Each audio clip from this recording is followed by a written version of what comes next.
an alien with a horse head, the Frog of Thunder, a couple of mutants, heroes from the future and other universes, even the DC universe. When it comes to Marvel Comics, Thor Odinson isn't the only one who's been worthy of wielding the hammer. First appearing in 1962's Journey into Mystery number 83, Thor Odinson is initially the alter ego of Dr. Donald Blake, who finds Mjolnir and proves worthy to wield it. Thor and Blake can switch places by smacking Mjolnir on the ground. It's later revealed that Blake is a construct of Thor's father Odin. And while there are a few other attempts to saddle Thor with a secret identity, for the most part, he exists solely as Thor. Even during periods when Thor Odinson briefly loses his powers, he never stays on the sidelines for very long. Even without Mjolnir, he refuses to be anything but a hero. At least make it a challenge for me! When the Ultimate Thor is introduced in 2002's Ultimates number 4, no one's sure if he really is Thor. Nick Fury tries to recruit him into the Ultimates while he's a far-left activist in Norway who has published self-help books and is popular on lecture circuits. He was also institutionalized for over a year after his revelation that he was the son of Odin. It isn't until the second Ultimates volume that his godhood is confirmed. The Ultimate Thor is one of the many heroes lost when Marvel's Ultimate line officially closed with 2015's Ultimate End. His unique version of Mjolnir remains, though, as this half-hammer, half-axe appears in Asgard at the end of 2015's Thor's miniseries and has since had a significant impact on the course of events in the Prime Marvel Universe. As a result of the 2014 line-wide event Original Sin, Thor Odinson loses his worthiness. In that year's Thor number 1, a female Thor takes up the hammer and fills the void that Odinson leaves behind. Her identity was left a mystery for a time, but eventually, Thor's former main squeeze, Jane Foster, is revealed to be the new hammer wielder in Thor number 8. Jane? Jane then remains Thor for 4 years. In 2018's Mighty Thor number 705, she's forced to sacrifice Mjolnir in order to defeat the monster Mangok, thereby losing the power of Thor. More recently, in the conclusion to 2019's War of the Realms event, Jane replaces Valkyrie in the ongoing series Valkyrie Jane Foster. Walt Simonson's run on Thor remains one of the most well-remembered stints in Marvel Comics history. That includes his introduction of horse-faced hero Beta Ray Bill, who proves himself worthy of the power of Thor. In 1983's Thor number 337, Thor intercepts a spaceship at Nick Fury's request, but its pilot turns violent. During their clash, Bill lifts Mjolnir, only seeking to use it against Thor. They eventually work things out, and Odin decrees that since Bill has proven himself worthy, he and Thor must fight for Mjolnir's possession. Bill wins the fight, but refuses to take the hammer. So instead, Odin has the dwarves of Nidavellir create a new hammer named Stormbreaker for Bill. In 1978's Thor number 276, cameraman Roger Red Norvell captures Thor Odinson's belt of strength and iron gloves, allowing him to become a new Thor capable of wielding Mjolnir. The new red-haired Thor seems more villain than hero at first, but he eventually proves himself worthy of the title when he sacrifices himself to save Asgard 2 issues later. And that isn't the end of Red Norvell. He earns a spot in Valhalla for his sacrifice, and Odin resurrects him in Thor number 478 to replace Thor, whom Odin feels is neglecting his duties to Asgard. Since then, Red has essentially been in limbo, as he was last seen in 1997's Journey into Mystery number 513. In the Asgardian Wars, stretched across 1985's New Mutants Special Edition number 1 and X-Men Annual number 9, Loki tempts Storm from the X-Men by giving her what seems to be the power of Thor. When her friends arrive on Asgard to save her, Loki's magic makes them all appear as enemies. Loki crafts a powerful hammer for Ororo, and she nearly kills Wolverine with its magic and gives Hela a run for her money. Eventually, Ororo sees through Loki's magic and relinquishes her power, knowing that keeping it would mean being Loki's puppet. Despite this sacrifice, the Asgardian Wars isn't the last appearance of this particular goddess of thunder, as she's shown to still have access to this power in 2018's X-Men Gold number 26. Do you know what happens to a toad when it's struck by lightning? The same thing that happens to everything else. If you've ever wondered what Thor would look like in a dystopian future, then you'd better check out 1987's Thor number 384, in which Dargo Couture is transformed into a much spikier version of our hero. In the 26th century, a massive corporation called Corps rules over the Earth. Dargo is a member of the secretive Cult of the Hammer that somehow manages to locate Mjolnir, though he doesn't believe in stories of thunder gods. When Loki uses the forces of Corps to assault the cult, Dargo grasps Mjolnir's handle and proves himself worthy. Dargo also appears again a few more times, including as a member of the original Thor Corps. At the very end of 1986's Thor number 363, a disguised Loki turns his half-brother into a frog. Thor remains froggy for a few issues, thereby becoming Throg, Frog of Thunder. Then in 2009, a new Throg emerged. In Lockjaw and the Pet Avengers number 1, we meet Simon Walterson, who's cursed by a witch and becomes Throg full-time. He's become kind of popular since then. You can croak fear into the hearts of your enemies as Throg in LEGO Marvel Superheroes 2. And he also has his own story in 2017's Mighty Thor number 700.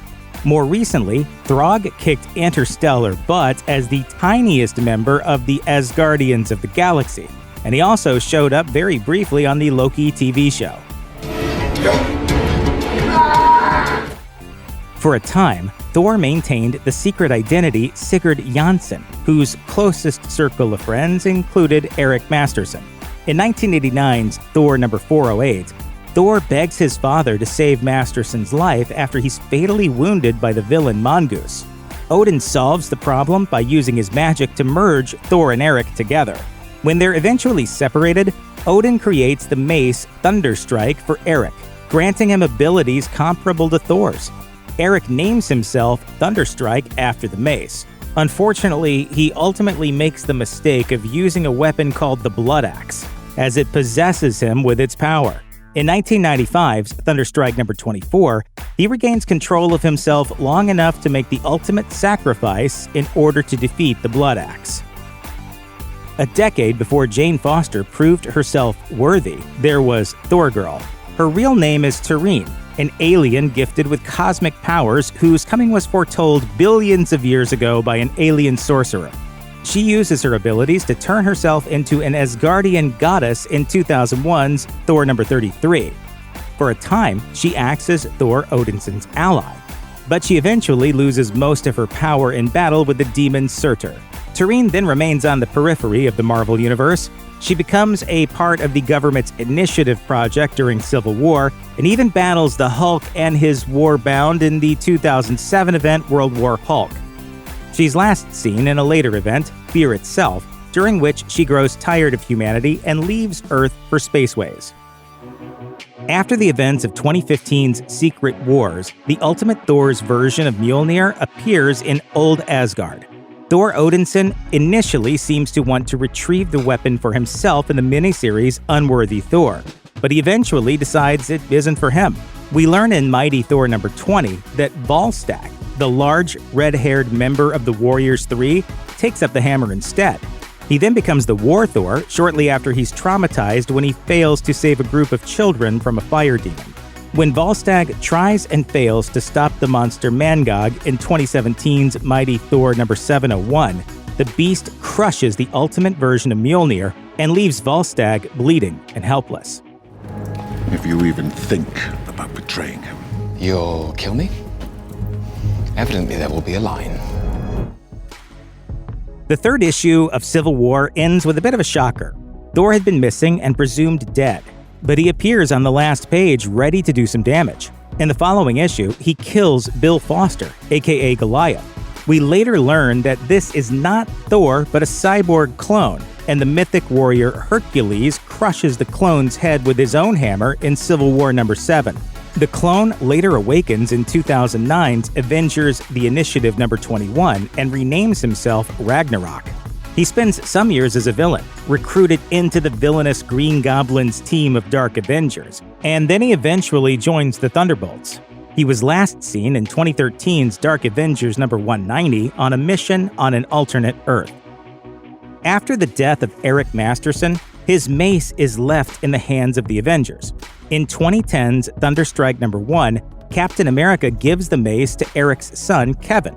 After using the weapon to try to pry some civilians loose when they're pinned under a car, Kevin experiences the same transformation as his late father.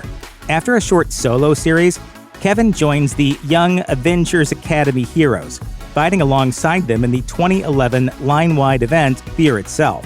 He then later joins the ranks of the Asgardians of the Galaxy. Often appearing more like Odin than Thor, King Thor has one eye, one arm, and little patience for his younger counterparts. He joins the Thor of the present and the Thor of the past to help defeat Gorr the God Butcher, and later reunites with them in the 2019 event War of the Realms.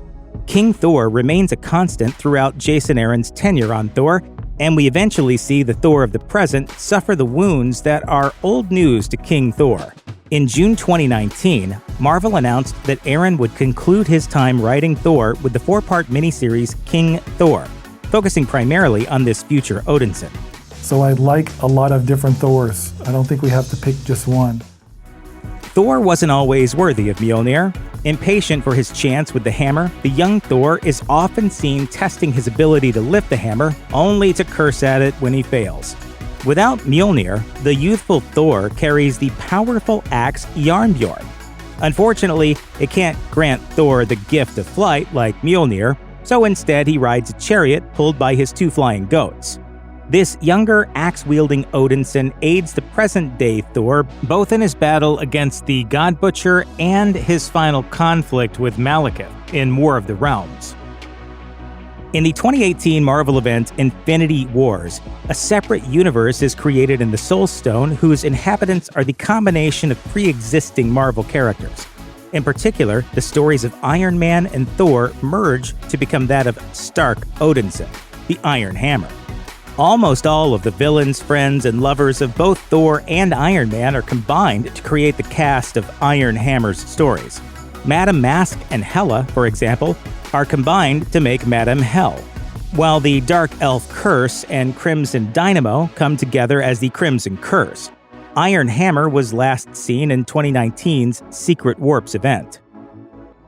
As you can probably tell, it's not unusual for a handful of different people to simultaneously call themselves Thor, or at least to claim some of his power.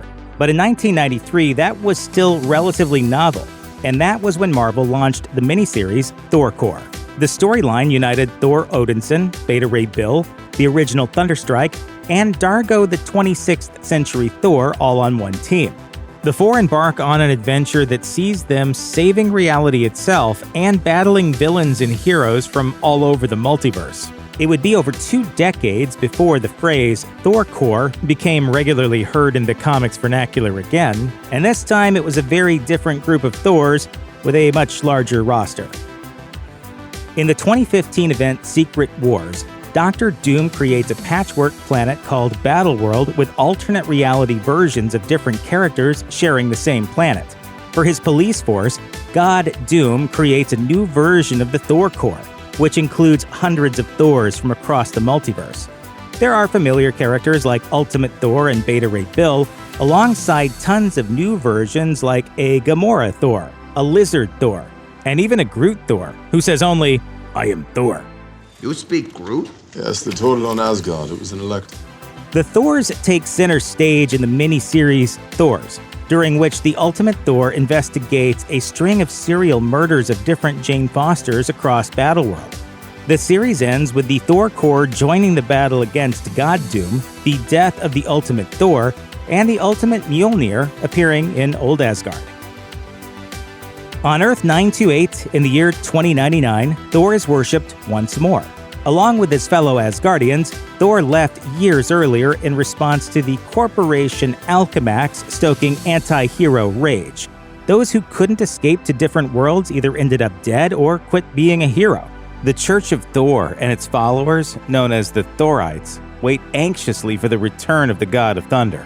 But unbeknownst to the Thorites, Thor and nearly all other Asgardians have already been killed. Only Loki survived by running and hiding. In Punisher 2099 number 13, Alchemax engineers its own Asgardians to act as the true gods returned to Earth.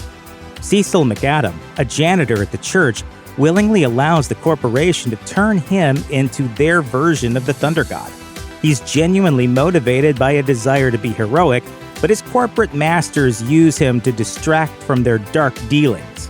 When separated from his hammer, McAdam chooses to chase it into an explosion, seemingly dying rather than return to an ordinary life.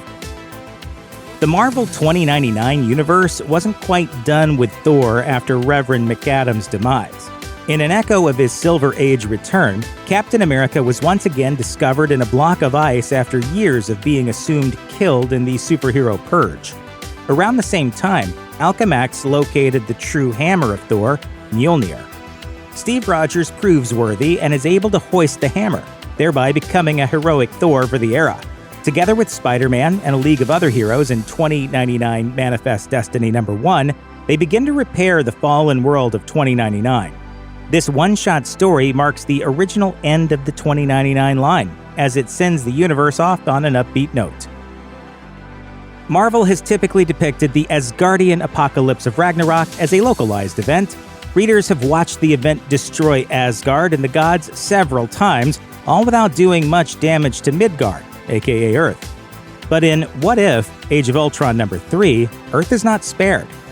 After slaying Thor and destroying Asgard, the monstrous serpent Jormungand then targets and kills scores of Avengers. Soon, only a handful of heroes still live, as they decide to take on Jormungand despite the incredibly long odds. Amazingly, their boldness pays off. By taking the fight to Jormungand, the team ends up in a position to find Mjolnir amongst the rubble, and Black Widow then grabs Thor's abandoned hammer. She's evidently been made worthy by her time fighting to forestall the end of humanity, and thus she can hoist the hammer skyward and become the new god of thunder. While the book only briefly shows her efforts, Nick Fury's narration confirms that she indeed carried the day, and rather spectacularly at that. I want you to meet Agent Romanov. X-Men's Rogue has been a fan favorite for so long that newer readers might not know that she used to run with villains like the Brotherhood of Evil Mutants. During that time, she even took on Carol Danvers and permanently absorbed her abilities, like flight and super strength. What If number 66, entitled What If Rogue Possessed the Powers of Thor, took readers back to this era. After breaking out of prison with her fellow Brotherhood members, Rogue and the other mutants find the Avengers ready to put them back in their cells. Rogue absorbs the powers of Thor, who falls into a coma and dies soon after. Now permanently possessing the powers of a god, Rogue briefly falls into cahoots with Loki. Persuading her to help him kill Odin, the god of mischief mounts a rebellion. He sends Rogue and his troops to invade Asgard, and things look pretty desperate until Thor approaches Rogue on the astral plane. He convinces her that she can still be a hero regardless of her past. So she accepts her new role as the goddess of thunder, routs Loki's forces, and gains acceptance from the gods and the Avengers. In the Disney Plus animated series What If, the episode What If Thor Were an Only Child sees the God of Thunder as an immortal partier who can also nonetheless still wield his hammer. Without Loki to make his life miserable or inspire him to protect others, he's lived a charmed life devoid of consequence or responsibility. As such, he's a charming but reckless moron who hops from planet to planet throwing parties that are so intense that they end up ravaging multiple worlds. After Thor arrives on Earth, things finally start to change when Jane Foster helps him see the value of humanity and Captain Marvel keeps his destructive impulses focused on her. In the end, the heroes of Earth manage to save the planet in a manner both silly and logical. As it turns out, the best way to stop a man-child in his tracks is by calling his mother. Yes, even DC characters can be worthy of Mjolnir. During the blockbuster DC vs. Marvel event, cosmic forces pitted heroes from both universes against each other. After Thor loses his hammer while battling DC's Captain Marvel, Wonder Woman then comes across Mjolnir. She's able to lift it and quickly absorb the powers of the God of Thunder, emerging from the lightning in a new costume, ready for a fight. But when her chosen opponent, Storm, arrives, she quickly discards the hammer in the name of a fair and honorable fight and promptly gets wrecked by the mutant. Considering that she's fighting for the very existence of the DC universe, it might seem odd that Wonder Woman would so quickly cede an advantage. However, it's worth noting that the results of the crossover were based on fan voting. So perhaps the creators felt it was far too unrealistic to give Storm her fan-affirmed victory over Wonder Woman when the Justice Leaguer had both her own power and Thor's. Check out one of our newest videos right here. Plus, even more Looper videos about your favorite superheroes are coming soon. Subscribe to our YouTube channel and hit the bell so you don't miss a single one.